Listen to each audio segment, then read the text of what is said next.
Hi, everybody.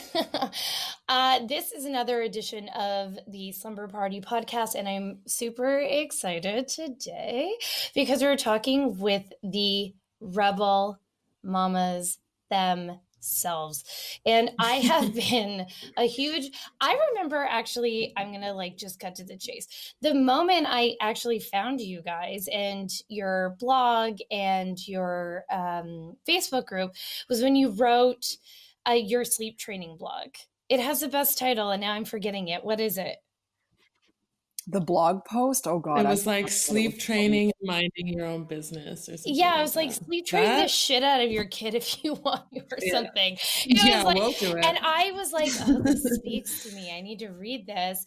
And I think the week before I had just read a total BS. I think it was in the New York Times, just a long form piece about someone, how they went over to their friend's house and the friend was sleep training her child.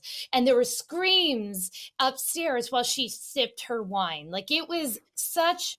I remember that article. Shit. A man wrote it. A man wrote it. Really? I remember it very clearly. Yeah, I know it exactly is in what my you're talking about. bones. Maybe my brain protected me from the information that a man wrote it because it just would have been too much then. But it drove, and then you guys wrote that article, I think a couple of weeks later, or I had stumbled on it and I was like, no, these are the articles that we need to be reading. We don't need to be reading this bullshit. So Alex Jassim, Nikita Stanley, tell us about what the Rebel Mama is, how it came to be, and all that good stuff. Do you want to go, babe, or you want me to go? You can go. I did the last one. So the Rebel Mama, it started as just a little blog, but it just grew to a home for a little band of outsiders and mommy group dropouts who, as you said, just have no time for the drama or the bullshit. They want the straight goods. They want support. They want to, be in a space where they can be themselves and support one another and just get through the bullshit, because it's bullshit. Yeah. And I mean, we felt the same way too when we kind of landed on the scene. Everything was this is how you, mother your child. This is how you do this. This is how you do that. Nothing was really speaking honestly to the experience. And I really have always identified with mommy group dropout as part of your tagline, because I think I've talked about this on the podcast, but I really wanted a natural birth. And for the only reason is that I am very afraid of needles. The end. That's the end of that. People would be like, you don't have to be a warrior. I'm like, trust me, I'm just a giant loser who's afraid of getting a needle in her back. So I went to a natural birthing class in Toronto. And it was actually wonderful. And afterwards, the woman who ran it was like, I'm going to have a mommy group out of all these people who are in this class. I was like, great. So I showed up and I remember just being so full of myself, because I was like, look at me. My baby is lying down in front of me. She doesn't have to be on my body. She's totally happy. I am killing it. As we're going through the mommy group, I realized 3 out of 8 of us were I'm really struggling with the idea of I'm not shitting on attachment parenting, disclaimer, but she was I'm really struggling with the idea that my baby has to be on me all the time. What if I want to shower? And then I realized, I'm like, oh, shower. But also I was praising myself for having my baby off me. And meanwhile, everyone in the group's goal was to have the baby on them. And I must have looked like such an asshole to be check this out. Fuck this baby. But that's not what I was thinking. It's just what was working for us. And so every time you were mommy group dropout, I'm like, that was me. I was like, I can't go back. Yeah. No, and that was for that applies to IRL and virtual mommy groups, because we were really terrified by the virtual ones. When we got pregnant, a few of our well-meaning friends invited us into a couple local mommy groups, and Oh my God, it was just seeing what was happening in there made us so afraid to become moms, because we were like, is this going to happen to us? Are we going to become mean and fight with each other on the internet? I know, they're so judgy. That's the thing. And we were like, wait, aren't we going through this together? Like, we're all moms. We're all trying to like love our kids and do the best by them. Like, why are people arguing and coming down on each other? So we kind of exited those groups very quickly. And I've always struggled with the question. It's funny. There is like a big giant mommy group in Toronto that I was a part of, and someone had invited me, and I was like, oh my God, like what? And then I invited my friend Anne, and she's like, did you do this to hurt me? And I was like, no, but I needed you to see this dumpster fire. And this is actually something that in my work as a sleep consultant, is I've never understood this like line in the sand. We do it all this way, or we do it all that way about anything. And this is what I have always found so refreshing about the Rebel Mama philosophy. But also, you guys have a really active Facebook group. This has kind of sort of taken a life of its own. Do you guys want to speak to this group at all? Because it was honestly my sanity giver after I had my second. There was nothing on it like it on the internet. And I was like, I need to be a part of this. Well, it started private, so not everybody knows about the group. Oh, sorry, just kidding. No, it's okay. They can tell, but they might not be able to join. I was gonna say it is kind of invite only, and I think yes, for good reason, because if you open it up, that's when it becomes like kind of trashy, and then you don't know who's in there. Then people start selling stuff, and then it becomes a whole disaster. So we're very strict with our moderation of the group and who's coming in and what they're talking about, and we make sure it's all kosher. But it started off as us inviting our like only mom friends that we knew, which wasn't very many, and it started with like 50 people because we needed a space to ask questions safely that we would have 100% been torn down for in another group. And it built from that. People asked, to invite their friends and their mom friends, and it became a very safe place. And I think the people that are in there understand what it's about. And the whole idea is that you just don't invite somebody that you think is going to ruin the fun for everybody. Like, yes, it's not that hard. Like, invite the ones that hate the other mommy groups, not the ones that are going to try to turn this one into one of the typical mommy groups. And everybody can have a good time and ask what they need to ask and commiserate when they need to commiserate and all those. I mean, we feel no ways about kicking people out and blocking them either. Like, we're not obligated to have everyone in there. We're not for everyone. So if it's not for you, you can go. We're not offended. So that's how we keep it clean. Yeah. And I've always admired that moderation, because I know that takes work. And so it's work, man. It is. And people would slip in. Like, I just, someone would write something about something, and then someone would just be like, da, da, da. And I'm like, oh, how long before that gets played? And then everybody's eating popcorn. Yeah, exactly. Like, that's judgy as shit. That's not going to last here. So, amazing. So then I am a second-time mom. I'm going through the worst postpartum experience ever, and I'm in your group. And then halfway through, you're like, guess what? We wrote a book. I have the original copy. I have the one you couldn't read the title to. Yeah, it's so cool you couldn't read the title. But you guys self-published this though, and it's like such an amazing story. So tell us about the book a little bit. I mean, it's had 2 big releases since. Clearly I'm so behind on the times, but tell me about everything in this book. You need a new book. I do. Yeah, we got you in the updated gal. Yes, she's a she. I love her. Oh, and she's decked in pink, and is she kind of shimmery? She's metallic. We'll get you metallic dusty rose. I'm all for this. Yes. This is a book that's written like you're sitting with your best friends, and so I've said this to my husband all the time. before I was a sleep consultant, I thought I was a friend that people would call and confess all of their bad parenting things to. Do you know what I mean? Like, so I had a friend who was like, I just so you know, my kid was driving me crazy today and I gave him Tylenol 3 times. And I was like, that's okay.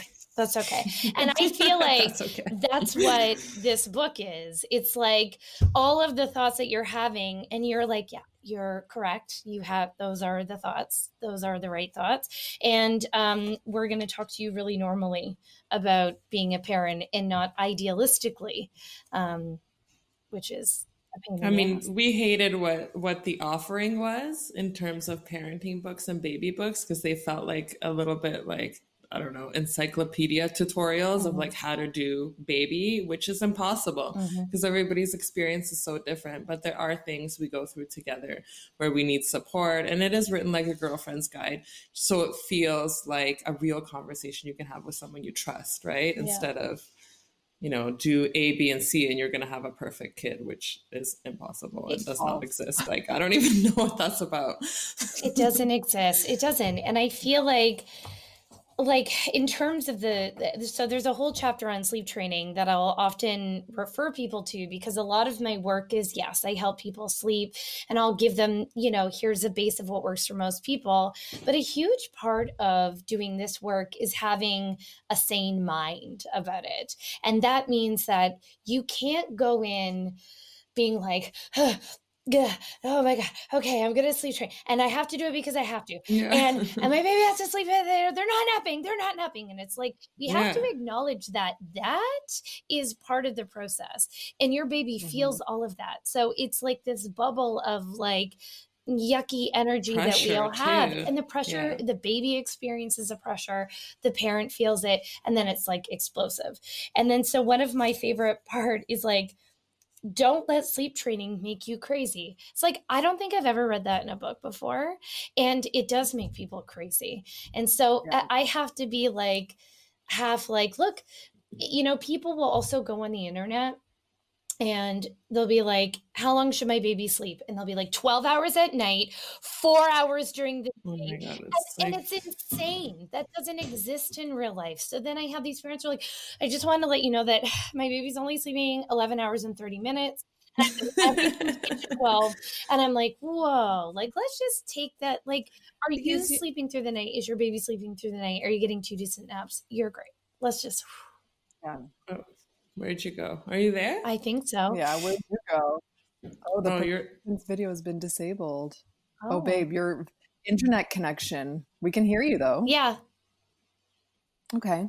Well, I mean, yeah, I think I might have written that chapter. So basically the book was written over the span of like 3 years because it's kind of a compilation of blog posts. We have like 500 blog posts on the rebelmama.com. And when we were writing the book, we basically used the blog posts as a skeleton to decide what we were going to write about and where those places, like where that was going to go. But we pulled from existing material that we literally wrote as we went through it. So like, don't let sleep training make you crazy is probably something we wrote because we were doing it. And you're like, we wrote crazy. Because in hindsight, you forget these things. Exactly. So I think that's why, you appreciate the tone of the book is because we literally wrote it as we went through it. Most parenting books are written in hindsight, which is why they're like, they have the rose colored tint. Yeah, they forget what it feels like. Why every moment we were like, fuck, my fucking kid's not sleeping, like as we went, which is why the book feels like you're talking to a girlfriend who you texted at 3 a.m, like, yo, you up? Because I'm up. And that's the response that you're getting, right? And it's everything. We cover, solids and sleep training and when you get home from the hospital and how to ask for support from your partner, or how to get fucking 5 minutes to yourself when nobody seems to realize that you need a goddamn break. Like, how do you navigate that side of it? Well, like, and to Amanda's point too, is like when you're a first time mom and you're trying to do everything right, like your baby kind of becomes your project. I see this too with a couple of friends that just recently had babies too. They just want to do everything right. So they're like Googling the questions. They're getting these random, very like technical answers, and they're trying to apply it so hard that they're like stressing themselves out. Yeah. They feel so much of that pressure, right? Yeah. Everybody's like, you're arguing with your husband, you don't know if you're doing it right, you think you're failing, you're probably crying, Always. you like feel like a terrible person. And it's like, you don't need all that. You know, if first time moms, if we can get across in our book, like, it's okay, it's fine. Like, they're freaking out about the smallest things. You know, all these kids end up sleeping, they end up staying up late, they end up eating and shitting pizza. Like, it's fine. It's going to be fine. But like that first like 6 months feels like it's so intense, and it's such a crazy transformation for everybody. Like, you've never been a mom before.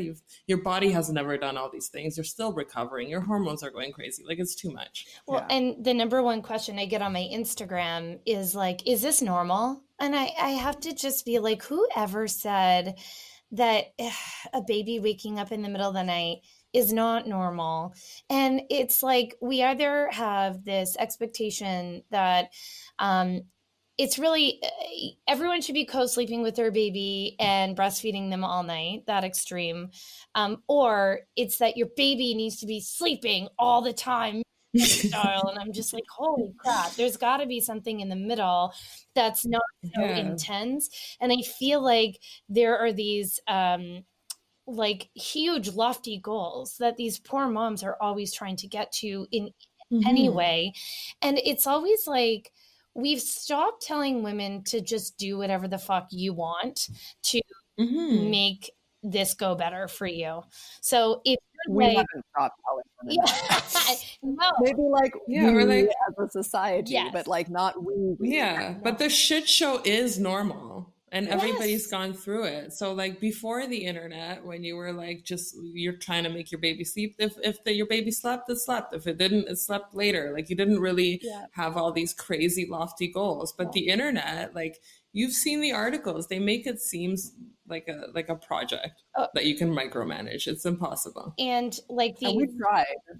Yeah, we tried because we're Virgos. We're like, we're going to make our babies nap every day, every hour, and like whatever. But that's how we know we need parenting books, because we have in fact read them all, and we were like, this one's bullshit. This one's bullshit. Like, we can do this better. Which is kind of a obnoxious thing to assume about your own talents, but you know. But I think like, I read a book, I won't give the title, but it was basically like, this sleep training is so bad and so horrible and so bad. And it was so judgy too. It wasn't even like, here's what the science says. It was like, and it's just so selfish. Like the book was so fucking judgy. And then at the end, they were like, okay, if all of these solutions don't work, here's a plan with crying. Just this, and I threw it, and I was like, this is not okay. It's like, it makes me bananas. Okay. No, you can't talk to people like that. It's crazy. No, and yes, exactly. And this is why everything you guys do is amazing. There was a thought I had, and now it's gone. It was about it'll come back to me. But so in the meantime, like all of us, I should say, you guys wrote a book on quarantine. Now, during quarantine. Now, some of us ate 800 bags of chips and cried and laid on their floor, and others wrote a book. And so also cried on the floor. Yeah, we did all of those. Smoked a ton of weed. Okay, good. We had our own ways of getting through that time. That makes me feel better. Okay, so tell me all about this, because I'm very excited about this book, and I want us all to be anticipating it. Yeah, well, it drops on December 15th. It's available for pre-order now on Amazon and Indigo and everywhere, like anywhere big box that sells books. The little bookstores will pick it up closer to when it comes out. But it's called Get Your Shit Together, and it's the Rebel Mama's Handbook for Financially Empowered Moms. So when HarperCollins, as you said, we self-published our first book, the little vintage one that you have there with the teeny tiny title. So HarperCollins ended up getting wind of that book and picking it up for their roster. And when we signed for it, they gave us the opportunity to write a follow-up. which was amazing and like such a huge compliment as writers and creators. Yeah. But we kind of were able to decide, you know, what can we write about that will actually make the biggest impact in people's lives. We knew we could make an impact on new moms' lives by writing the first one, just for, you know, comfort and support and camaraderie and all those wonderful things.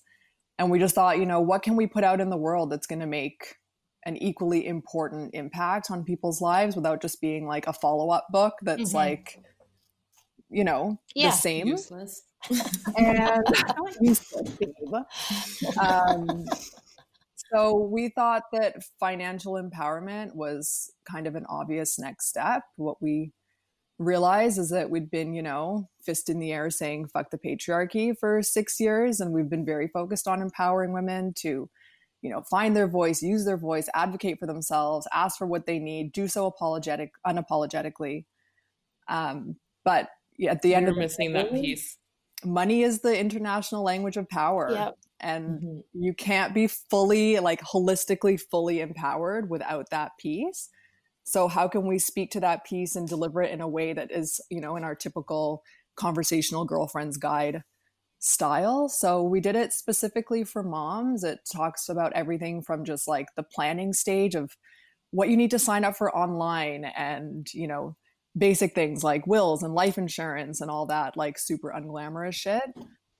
And then it goes into like, how are you going to earn money now that you're a mom? Yeah. What does that look like? And what does childcare costs look like? And, you know, there's it's also like, it's written in a language that's not like a typical financial book language where you're like falling asleep at the table. Like it's very much, it's like true to our style of easily digestible. It's fast. It's all the information you need is given to you in a way like a girlfriend would just tell you. We've done all the shitty research and read all the boring books for this reason and put it all together in a neat little package. The visuals are great. It's funny. So it's a great follow-up. You know, like when we signed to write it, we didn't know COVID was coming because that was at the end of 2019. And it kind of was the perfect time to not only write it because we went through the pandemic. We now fully understand the importance of emergency savings because we needed it ourselves. And even like having our business go through COVID and stuff like that. Like we've learned a lot in this year. And we jam-packed that into the book as well. And it couldn't have come out at a better time. And I also feel like the moms now, like when we became moms 6 years ago, we weren't looking at finance the same way moms are looking at it now. They're taking more control already. Yeah. They want to do all the things and they're researching all of that now. So it's kind of great. It's moving in the right direction. Oh, and I feel, I mean, for me, it's a perfect transition as a follower, reader, fan. I mean, I started my business essentially, by the way, in your group, because I would be like, hi, can I share this? And you'd be like, yes. You're like an OG. We remember. You at Diaper Ease, like, wasn't that? Yeah, like I remember her from the very beginning. And you were there for something. I feel like you were a brand new mom. Did you like have a little tiny baby with you? I didn't have so I had my second and I was, there was a mom there with a little baby though. And then I started my business when she was just like 1, but I had been in your group from the time she was like, I think 5 or 6 months old. And you walked into Diaper Ease and I was like, I am having a moment. I couldn't believe it. I was losing my mind. I was like, it's all coming together. It's a sign. It's meant to be. Oh my God. But I had started this like little thing on the side. It was supposed to always be on the side. It was a teacher. And then my business blew up. And then I had like, I was making money that was my own, that I was in charge of managing, that I had to be the person to be like, okay, you have to take off your taxes and you pay the government. Your employer doesn't do that. And then, then I made more money than I ever had. And then I was like, well, now what do I do?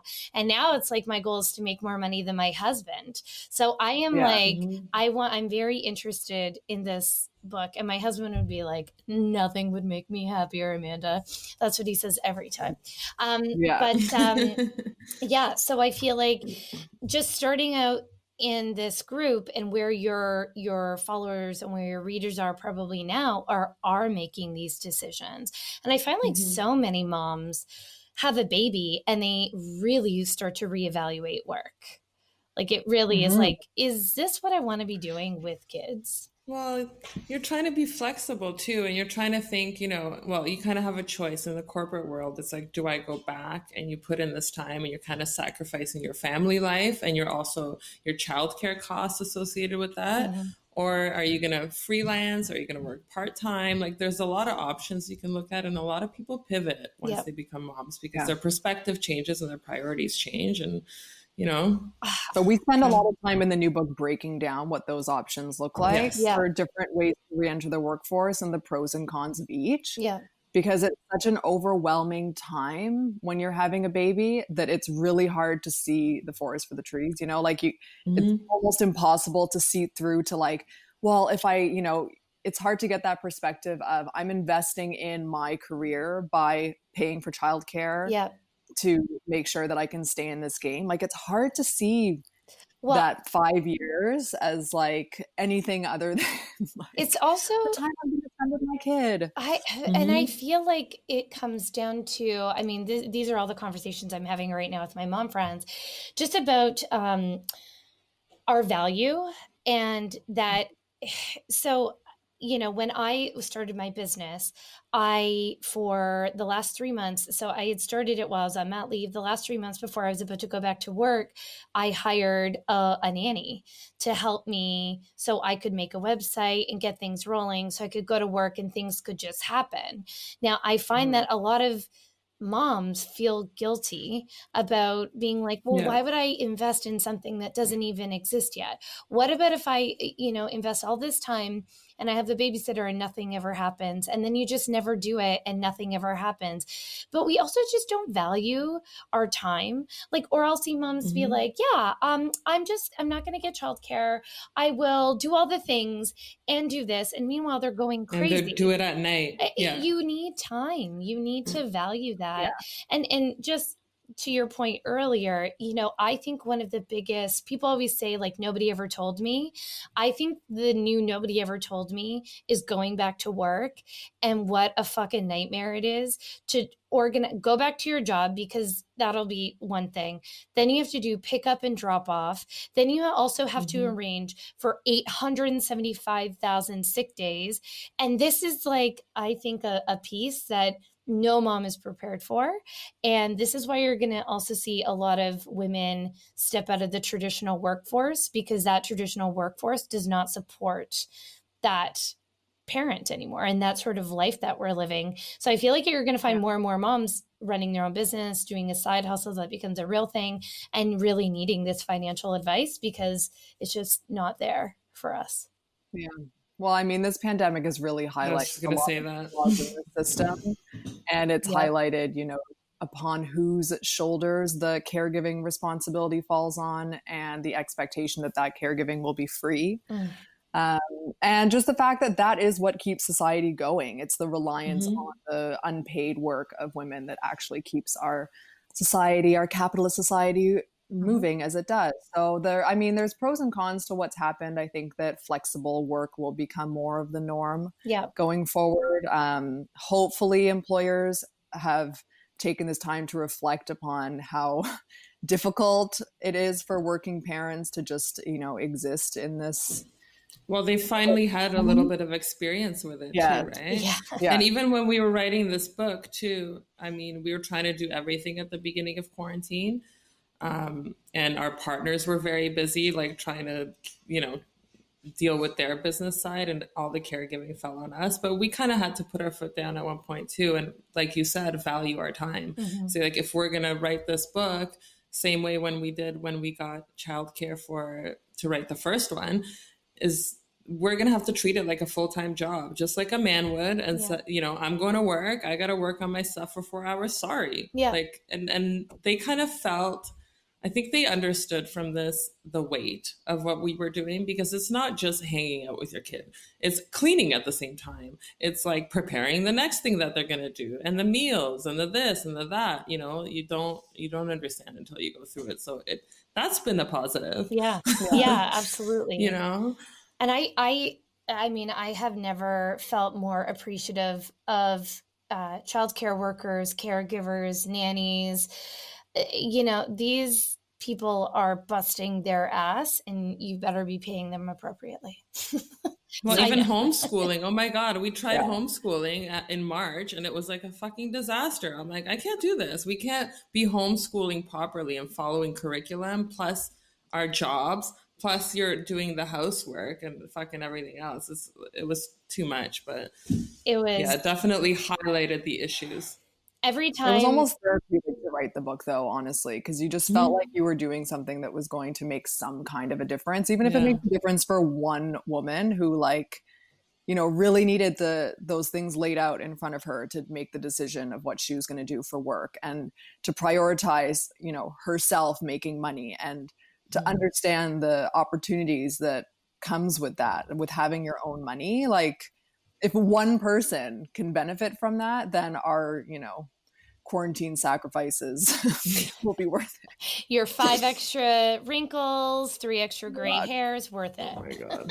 Yeah. Oh my God. A lot of extra gray hairs. That was literally the only thing that didn't change was our deadline. That's it. Yeah. Everything else changed, but HarperCollins was like, no, May. Yeah, it's still happening. I'm like, oh, okay, cool. Okay, guys, I could talk to you for 400 hours, but I like to keep the podcast to crap nap time, and it's getting to 31 minutes. That's not a bad nap for some babies. So where can people find more about you and Fangirl, or boy? We actually do have a male following. I believe it. Oh, I think they're lesbian moms, actually. Yeah, something. Of course they do. Of course they do. It's so friggin' perfect.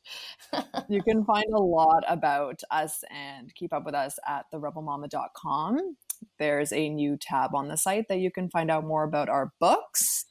If you search our names or The Rebel Mama in Amazon or Indigo, our books will come up. You can buy The Rebel Mama's Handbook for Cool Moms right now, and you can pre-order Get Your Shit Together, The Rebel Mama's Handbook for Financially Empowered Moms, also anywhere.